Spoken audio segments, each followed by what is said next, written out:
Hi and welcome to a rifle review of my primary weapon. This is Phil from Tactical Dad's Airsoft, aka Cartman.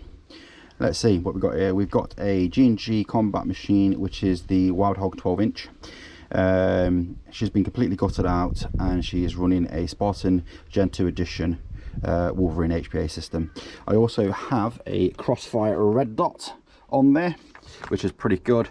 I've got a foregrip. I do like a bit of tan because I run tan mags as well. She has a, let's have a look what we got here, a Airtech lighter BT, and that is a tracer unit. Also you can test your FPS on there.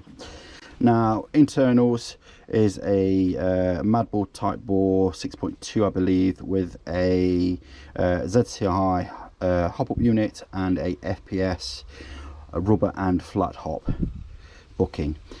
Decent range actually, to be honest, and I'm running around 90 to 95 psi on a tank, which I get decent range, and she does sound pretty cool. I can't dry fire her obviously because I'm in a safe zone, so I can't really let you know what she sounds like. But if you do watch some of our videos on YouTube, or actually go onto Facebook, you can join us, you know, and then you can meet the gang on there and stuff like that.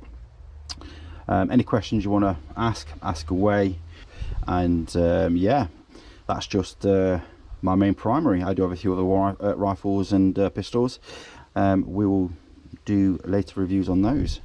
So don't forget, if you do like the video, like and subscribe, and yeah, come and find us on YouTube, which is Tactical Dad's Airsoft, and I'll see you next time.